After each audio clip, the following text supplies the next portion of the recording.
अगर आप लोग किसी भी परीक्षा में टॉप करना चाहते हैं तो उस परीक्षा में जिस भी विषय से सवाल पूछा जाता है वो हर विषय में आपको टॉप करना होगा। क्योंकि अगर आप हर विषय में टॉप नहीं करते हैं तो फिर आप टॉपर की लिस्ट में नहीं आएंगे। तो फिर हर विषय में टॉप कैसे करें?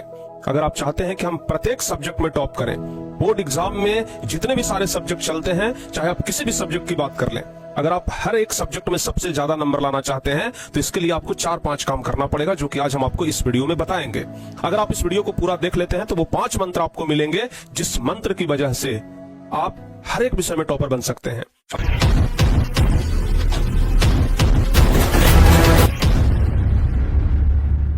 5 मेथड बताएंगे, 5 तरीके बताएंगे कि अगर आप इस तरीके से करते हैं तो आप हर एक विषय में ज्यादा नंबर लाने वाले स्टूडेंट बन सकते हैं। सबसे पहला चीज, जब आप किसी भी विषय की तैयारी करते हैं तो सबसे पहला चीज तो यह है कि आप उस विषय को प्रॉपर पूरा खत्म करिए। सिलेबस, बहुत सारे बच्चे क्या करते हैं कि आधा अधूरा सिलेबस पढ़ करके सोचते हैं कि इस विषय में टॉप कर जाएं, जो कदापि संभव नहीं है। तो सबसे पहला चीज है सिलेबस।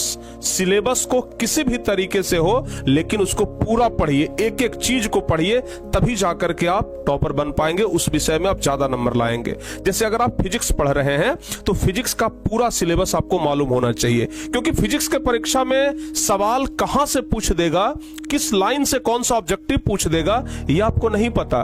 तो सिलेबस पूरा कंप्लीट होनी चाहिए और तब जाकर के आप उस परीक्षा में, उस विषय में सबसे ज्यादा नंबर लाने वाले छात्र बन सकते हो। यह तो हो गया पहली बात।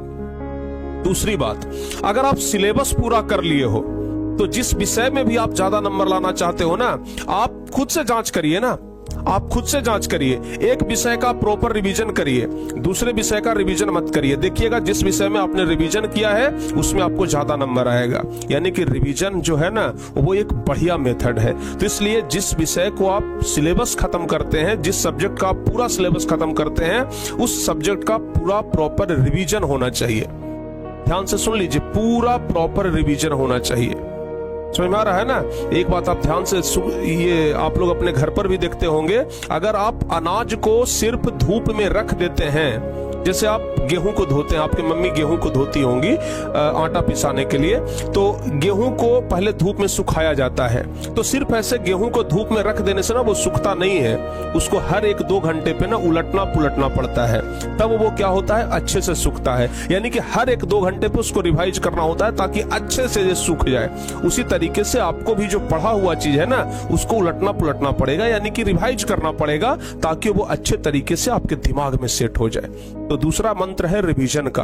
पहला पढ़िए, दूसरा रिवीजन करिए, तीसरा याद करिए। तीसरा याद करिए।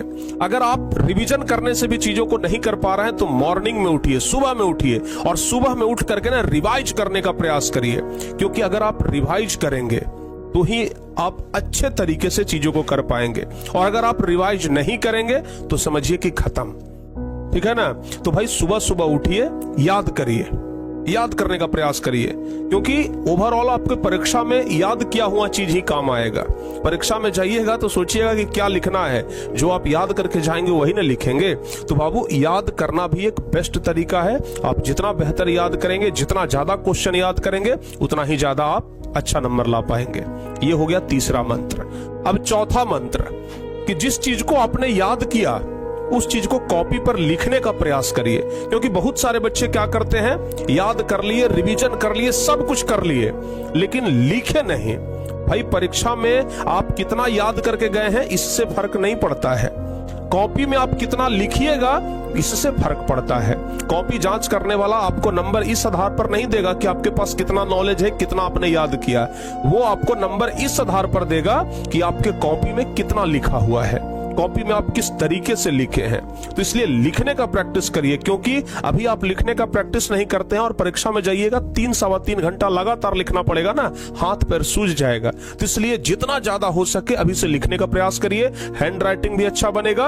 और दूसरा सबसे बड़ी चीज, आपका लिखावट जब अच्छा होगा ना तो आपका नंबर ज्यादा आएगा।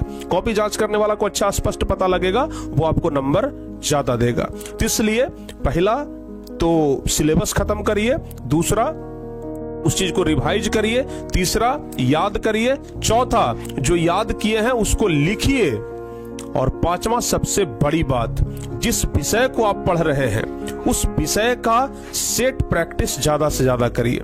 जिस विषय को आप पढ़ रहे हैं ना, जिस विषय में आप चाहते हैं कि हम बेहतर करें, उस विषय का ज्यादा से ज्यादा सेट प्रैक्टिस करिए।